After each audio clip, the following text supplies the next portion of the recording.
But what they're telling you is this tent city that you're looking at right now, that's the goal. You should be happy with that. That makes you fulfilled. Disruptive. America that I fought for. Weird thing to happen. I really don't have words to describe this next story. And by far, reading into this and looking at the data and looking at this report that came out, it is by far probably very disturbing. Not in the details of what this report contains, as you're about to see here, but it's more disturbing on just how open and honest our government is when it comes to their nefarious goals. So, some people are aware of this, but I want to bring this to the general public to say that there is a government report predicting a 2040 dystopia, according to the Toronto Sun here. Collapsed economy, hunting for food. Government report warns declining social mobility could revert society to land-baron aristocracy where societal advancement is impossible. This is from the Canadian government. This is not some sci-fi picture. This is not a screenplay. This is an actual government report telling you that our country is screwed. So it says, while it is quickly becoming a reality for more and more Canadians, an internal government report from Policy Horizons Canada. Sounds lovely, isn't it? Sounds like a bed and breakfast in Niagara-on-the-Lake or something. Warns these horrors could become everyday life in Canada as early as 2040, returning society to once based on intergenerational wealth, with land barons and aristocracy usually found only in history books. Well, you know what the funny thing about history books and history in general is when people learn about history, they're not supposed to repeat the same mistakes. They're not supposed to go back to the most depressing time in humanity. They're supposed to learn from those mistakes and try to better themselves for the future in a society where it's more acceptable and more feasible and more prosperity for the country than go back to a day of the lords and the peasants, or the plebes, as they say, the plebes. But we're turning ourselves into that. We're turning ourselves into that intentionally. And this is from the government of Canada telling us this. So this report is coming from this. This is from the Government of Canada website, Policy Horizons Canada. They had this detailed report at the beginning of the year called Future Lives, Social Mobility in Question. And I read into this. I didn't know about Policy Horizons. I figured it was just some nefarious NGO, just like, many other groups and organizations that have government cooperation that interfere in everyday life, and we know just how horrendous it is. It seems pleasant when they have the name Policy Horizons, but when you really dig into it, just like we saw with Global Affairs Canada, just like we see with USAID in the States, when you actually look into the nit and grit of these organizations, it is not good. It is not good. So they broke it down for a bit, and I'm going to read some of it. I'm not going to go through all of it because it's a very lengthy piece here. You can go check it out at the Government of Canada website yourself. But they said social mobility lies at the heart of the Canadian project. I love how they refer to us as the project. Like it's a science experiment. Canada. We had this country that people died and fought for, and Sir John A. Macdonald with the Confederation got these provinces and territories. It was a science experiment. It was a social project. We're just the guinea pigs, not the citizens. Many people in Canada assume that following the rules and doing the right things will lead to a better life. Anyone can get an education, work hard, buy property, and climb the social and economic ladder. This is an informal but powerful promise. However, things are changing. Wealth inequality is rising. Children are already less upwardly mobile than their parents. Policy Horizons has explored some of these changes in future lives and basic needs at risk. More recently, the disruptions on the horizons, a 2024 report, suggests that downward social mobility might become the norm of the future. So, I already have, I've already read part of this, but you can kind of tell where this is going. That it's not a, hey, things are looking bad. Here's some suggestions that we can get the country back on track. It's more, this is the normal. This is the new normal. This is the 2030. This is the 2040 project where you will own nothing and you just got to live with it. Deal with it. The norm of the future, as they say. The scenario below paints a picture of Canada in 2040 in which most Canadians find themselves stuck in the socioeconomic conditions of their birth, and many face the very real possibility of downward social mobility. So they have this broken down. I'm not going to read through all of this because it's very lengthy, but here's just some of the points to highlight. They said post-secondary education. In 2040, pursuing post-secondary education is no longer considered a reliable path to social mobility. Tuition and housing costs exclude all but the wealthy. Relatively long program timelines mean significant opportunity costs. Inflexible programs cannot keep up with constantly evolving skills demands in the job market. Fewer young people choose PSE, post-secondary education. Those who do see it less as a path to a successful career than a way to reinforce their membership in the elite. Which I find it interesting that they're saying that this is a prediction, but really this is the game plan that's happening right now. Because as you're seeing right now, there's kids that going through college, going through post-secondary education. We're told to do so. We're told by the job markets themselves that they need this education, that they need, PhDs or BA or certifiable diplomas and all that stuff. Going through school and then getting out to the workforce and realizing that the job market isn't in their favor. So it's already happening right now. And that's the more disturbing part about this, is that this is a game plan. This is not a prediction. This is not, 2040, it's going to happen at some point, 15 years, get ready for it. No, it's happening right now. It's happening right now because this has been going on for the last few decades. This has been the game plan. This has been the overall goal. This is the whole new world order. This is the neoliberal agenda. This is the WEF action. This is Project 2030, which we're 5 years away from now. But it's already happening. It's already happening. And people aren't aware of this. People aren't aware of this. You'd think this would be front page news. But they won't tell you that.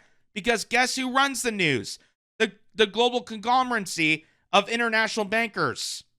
They don't want to tell you this, just like how they don't want to tell you the truth about COVID, just like how they don't want to tell you the truth about war. They will never inform people about this.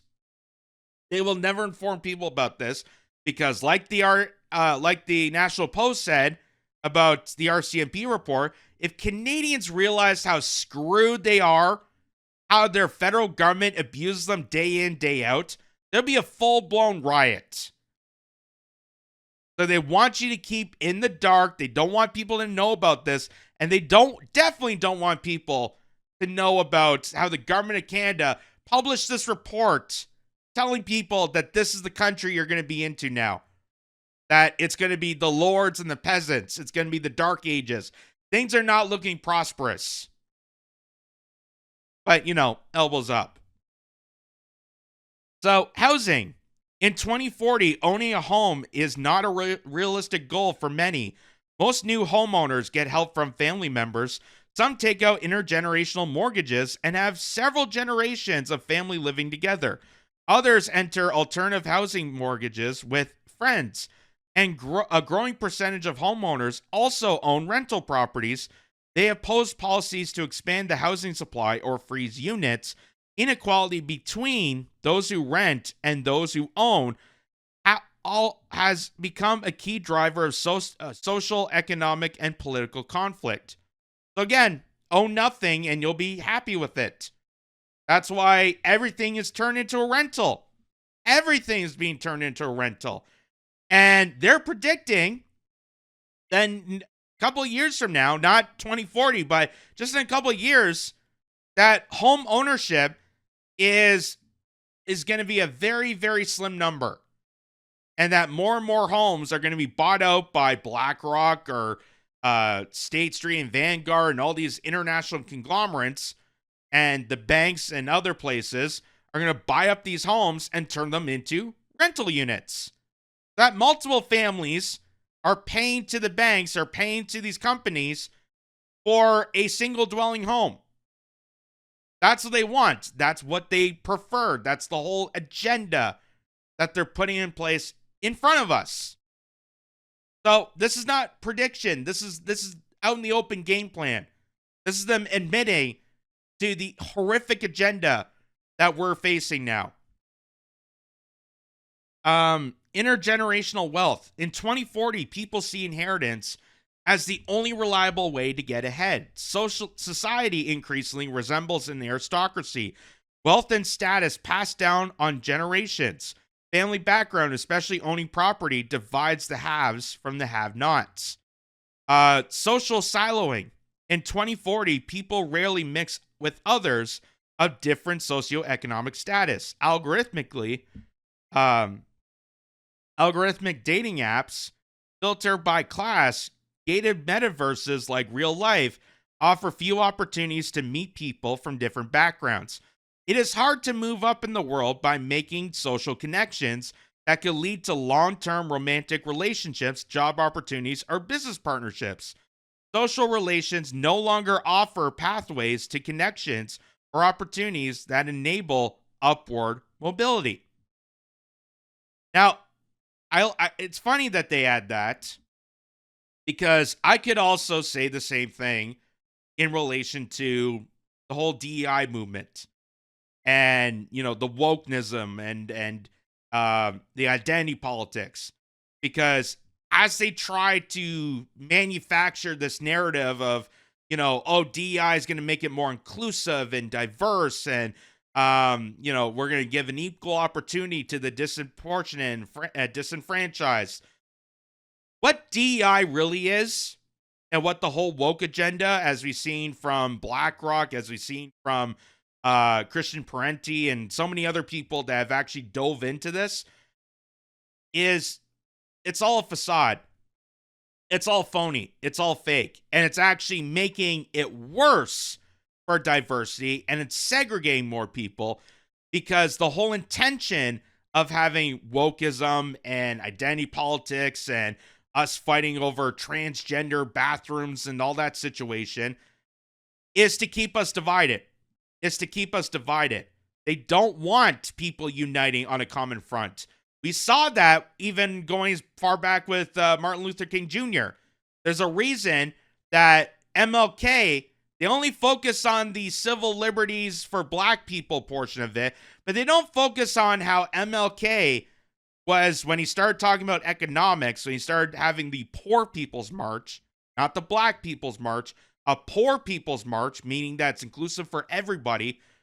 That's when things got serious. That's when MLK started to become a threat, because it's not a threat to the markets and Wall Street and the business class to incorporate black people at the lunch counter. However, it is a threat to them when working class people of all walks of life unite together to fight for good wages and unionization and promising jobs. And that is a real threat to the establishment and the status quo that arguably goes against working class people. So this is why they're doing this. This is why they put this social disclosure and putting all the wokeism and got people fighting with each other, instead of incorporating each other on a common cause and looking at each other and saying, hey, I don't care what background you're from or what social identity or sexual orientation you are, or race or religion. We all have a common enemy.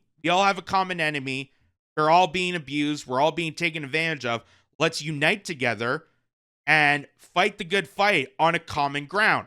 That's what we saw with Christian Smalls when they unionized Amazon, Staten Island. He got people together of all walks of life, got them together to unionize because they realized that their common enemy was Jeff Bezos, not each other. So that's part of the whole segregation aspect of this. Aspirations and expectations. In 2040, aspirations for social mobility among youth are at odds with expectations of immobility. Advertising and marketing discourses continue to drive the desire to climb the social ladder, but economic realities leave most with limited expectations of success. Cognitive dissonance between that youth are programmed to want and what they know they can expect leads many to frustration and apathy. Only a few maintain a strong drive to innovate and succeed in traditional terms. So you start to notice that in this report, they don't offer any suggestions on how to solve these problems. You notice how this isn't a policymaker. This is just, hey, this is our agenda to screw you over, and you're just going to have to deal with it. You're going to have to deal with, job loss. You're going to have to deal with living in tent, 15-minute cities, having an electric vehicle, getting abused and mandated by a tyrannical government. You just have to deal with it. That's what they're basically saying. You have to deal with it. You just have to grow up, be an adult, fall into line, and if you don't fall into line, start questioning this thing, then we might sentence you to a life sentence. Especially if Bill C-63 gets through, which we'll get into later on. Artificial intelligence. In 2040, the value of human labor has shrunk because of artificial intelligence. AI is widespread and can do many things well. In creative and knowledge fields, less work is available. Most people rely on gig work and side hustles to meet their basic needs. It is hard for workers to save enough to start a business. People use AI assistants for many day-to-day tasks. They make it easier to organize work and earn money. However, the best AI assistants are expensive. This reinforces structural inequalities. Like I said, it's happening right now. It's happening right now. So we don't even have to wait 2040. It's not a preempted warning. This is already happening. They're already bringing in AI to replace you. Just like how they brought in mass migration to replace you. And eventually, they're going to be sick and done with the migrants. They're going to kick their asses out and replace them with robots. And what's our solution for that? How do you maintain society and human structure when robots are the ones working and earning a living? Which is ironic because robots don't need a paycheck. Robots don't need bathroom breaks. Robots don't need dental benefits and healthcare benefits. They don't need any of that. They don't need rest. So where does that leave us?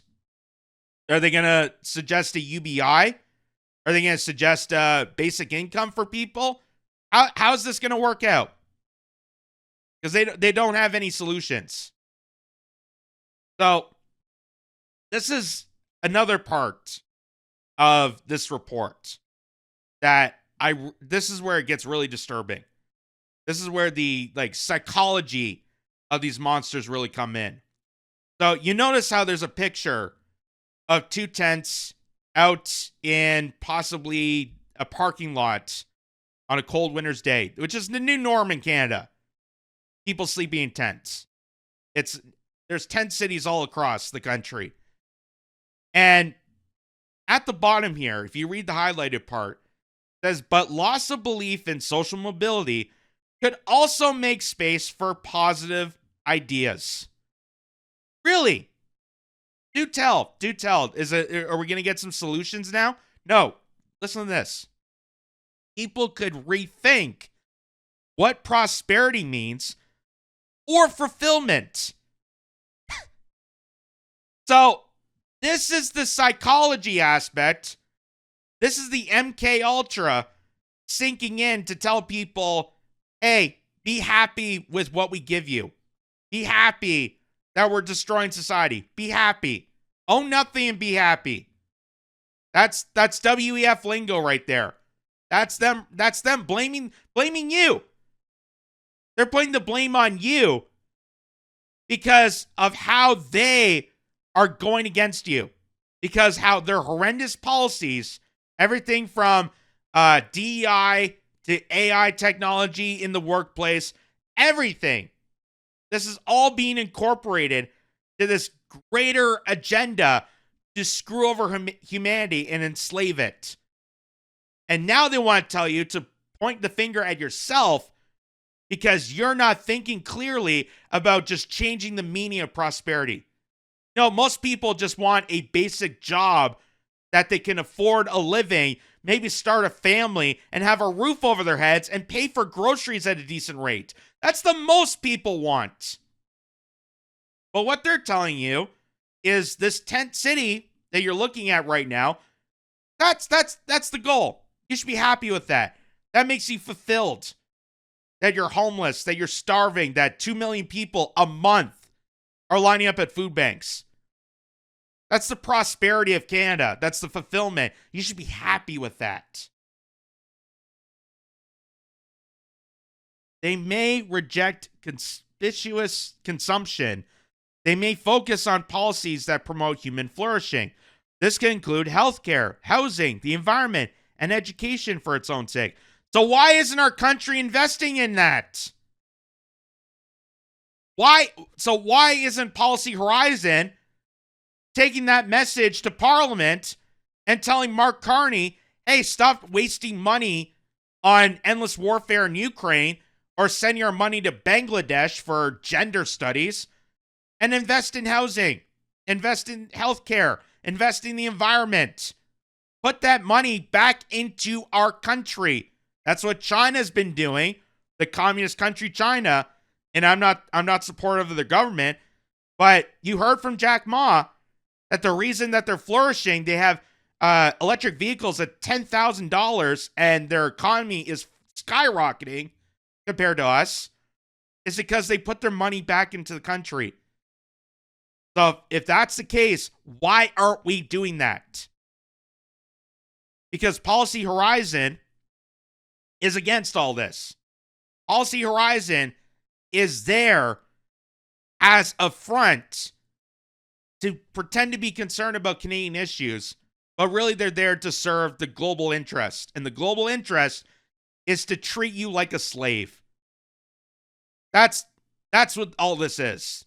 And they're manipulating you, they're brainwashing you, they're telling you to just deal with it. Instead of, hey, we should fix things before we turn into an aristocracy, before we turn into a place where it becomes the lords and the peasants, before we turn ourselves into the dark ages of the 21st century. Maybe we should find some solutions that could fix this problem and actually make Canada a prosperous nation. But they're not doing that. And why are they not doing that? Well, because the head manager, or should I, the director general, this woman, Kirstel van der List. Hope I'm pronouncing that right. I don't have the German oomph to pronounce that. So Kirstel van der List is Director General of Policy Horizons Canada. Guess her backstory. And you can probably already tell because of where this article came from. Special Advisor to European Commission Vice President Maros Sefcovic, and a fellow at the Center for Strategic Foresight of the U.S. Government Accountability Office. She is also, in the highlight section, the former head of strategic foresight at the World Economic Forum. The creme of the crop, the criminal cartel themselves. So, this is a direct order from the WEF put upon Policy Horizons Canada that they're now blackmailing the government of Canada to enforce onto you. You see why you got duped in the election when Mark Carney said the threat was Donald Trump and Elon Musk. Oh, elbows up, we got to protect Canada. Not a single person was protecting Canada from the WEF takeover. When Klaus Schwab admitted to a room full of people, we penetrated Trudeau's cabinet. Not a single person defended that. I didn't see elbows up. I didn't see Canada strong for any of that, which is a far greater threat to our sovereignty than Donnie Trump. A far greater threat. And here on the other side here is the Global Foresight Network. They said that aims to support a global community of practice across public and private sectors that could serve as an incubator to accelerate and advance the practice of foresight and future preparedness.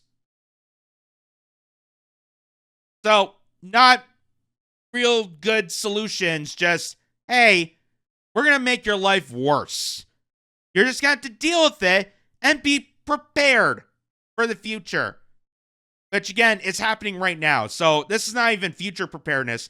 This is, it's happening, deal with it. Just like a lot of the WEF. Remember that woman that told you that the earbuds with the brain monitoring? People thought that was a prediction that was going to be like 10 years from now. No, it's already happening. It's already happening. And people were booing that woman. People were booing at how awful that idea was. And then she reveals that it's already happening. So deal with it.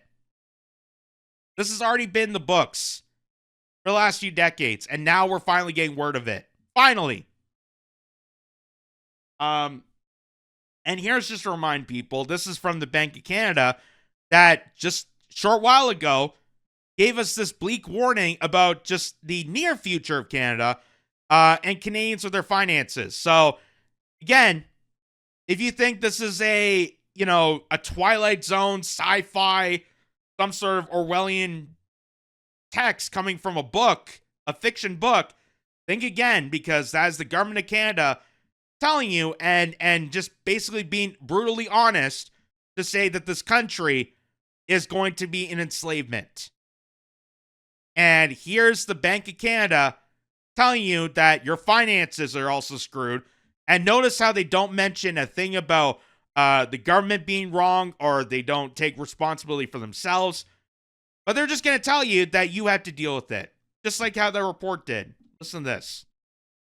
12 months, particularly in households without a mortgage. For example, the share of these households that are behind on credit card or auto loan payments has continued to go up. Among households with a mortgage, about 60% are facing renewal this year or next. Most of those renewing will see their payments rise because they took out their mortgage during the pandemic when rates were at historic lows. But the average increase in payment will be smaller than we expected a year ago. Still, if a large shock causes job losses, it'll be harder for some households to keep up with their debt payments. A prolonged trade war may be that shock. It would cause demand for Canadian exports to fall. It would disrupt supply chains, threatening jobs and incomes. Workers in trade. Again, do you hear her talking about solutions? Do you hear that little pause there and then say, well, here's what we're thinking? Or taking any responsibility for any of that? No, it's just, well, your mortgage is going to be screwed. There's going to be lots of jobs that are in jeopardy, and supply issues are going to be on the rage. Good luck. Good luck. Trade-dependent industries could find it particularly difficult to continue managing their debt. A prolonged trade war would also matter for businesses. Most Canadian businesses have managed to adjust to past interest rate increases, and the surge in small business insolvencies last year proved to be temporary. But businesses in trade-related sectors, especially those with high debt, low profitability, or cash reserves, could also fall behind on debt payments. But if credit losses occur on a large enough scale, banks could cut back on lending in response. Struggling households and businesses would then have less access to credit to get through tough times. This cycle could exacerbate the economic downturn. In the non-bank financial sector, the growing presence of hedge funds in the market for Government of Canada bonds raises some concerns. Government bond markets are the foundation of the financial system, and they need to function smoothly for all other markets to work well. The increased activity by hedge funds has helped absorb increased issuance of government debt, keeping yields lower and liquidity higher. But hedge funds have also taken on increasingly large amounts of leverage to fund their purchase of government bonds. And this makes them more likely to pull back from these crucial markets in periods of stress, introducing added volatility.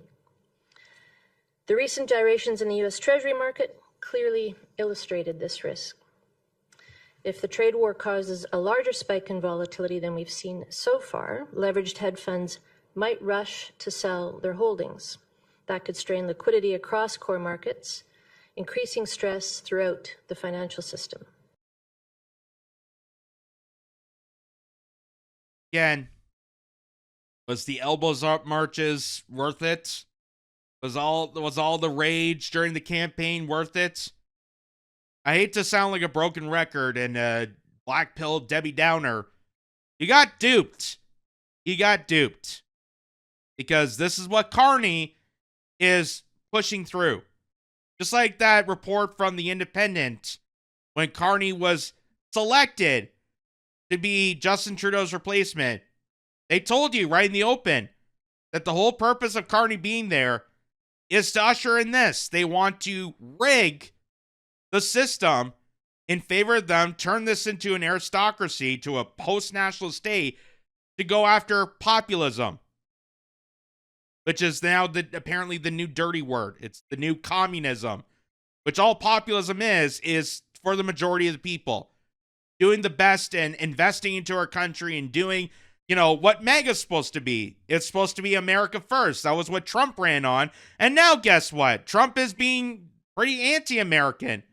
He's tracking down on people, restricting their free speech. He's not investing into he's, telling corporations to get H-1B visas so they can go against working class people. That's not very MAGA-like. And also serving the needs of Israel first. Again, none of that's MAGA-like. So the whole reason this is happening, is to crush down the West, to crush down these democracies, turn them into technocratic feudalist societies that they can overrule us, and they can empower over us, and they can do anything they want. All this is being incorporated. This goes from censorship to the mandates to propagandizing people to the taxes to climate change. Everything is being incorporated into this hideous agenda. So this guy here, Greg Scott, put this into perspective. He said, I believe that Policy Horizons report containing dire 2040 predictions was planted in the public's view during the election for a specific reason. This is a department created by the WEF Insider, who established their global strategic foresight community. Pierre Poilievre was all in the ether about this one report, but had never mentioned Policy Horizons before the election and hasn't said a word about it since. That's true. So Pierre Poilievre, during his campaign, at one event, mentioned about this report when it came out. I think it came out middle of April. He mentioned it once and then never mentioned it again. So my suspicion, I can't prove it, but my suspicion is Pierre Poilievre said this and then got taken off stage, got with the conservative insiders, got with other parliamentarians and donors, grabbed him off stage and told them that you can never say this again, that you cannot warn people about this or you won't have a political career. So shut up, get into line, smile at camera, and mention Donald Trump many times. That's what I think happened to Pierre Poilievre. That's what I think made him lose that election and why he stirred off course. Because when Pierre Poilievre, when it was Justin Trudeau and him, Pierre Poilievre was a shooting star. He came forth at the Liberal corruption. He hammered hard on domestic issues. And then all of a sudden, in a complete 180 twist, decide to avoid domestic policies and continued on the rhetoric that the Liberals are pushing about Donald Trump. So my suggestion is they put him off, they take him off stage. Some donor, some insider basically blackmailed them to this guy, to Pierre Poilievre, to say, don't ever mention about this. Don't mention about domestic policies. This is all part of the agenda. And if you want to stay in politics, you're going to shut your mouth and do as you're told. That's what it sounds like. This organization existed during Harper's term and has been publishing reports like this one below for a long time. The 2040 report was portrayed by Poilievre as a critique of Trudeau's government. However, if you understand the ideologies and actions they promote and who they are, it seems more like an attempt to acclimate Canadians to the possibility of social decline so that there's more likely to accept subsequent measures that may prevent such a catastrophic outcome. Solutions like the ones that Policy Horizons has always proposed. So, again, this is all part of the agenda. And what Greg sounds like he's saying is like what I've been saying, that regardless if Mark Carney was prime minister or not, or if it was Pierre Poilievre or Jagmeet Singh or whoever the case may be, this is already in motion. This is already in motion because deep state insiders have penetrated Parliament. You don't have representation. You don't have democracy when this is already in action. And they're putting this in action. They're making it chaotic. They're bringing in mass migration. They're creating the fentanyl crisis. They're creating crimes on the street to paranoid people so they fall into line and bend the knee for authoritarian measures. That's what's happening here.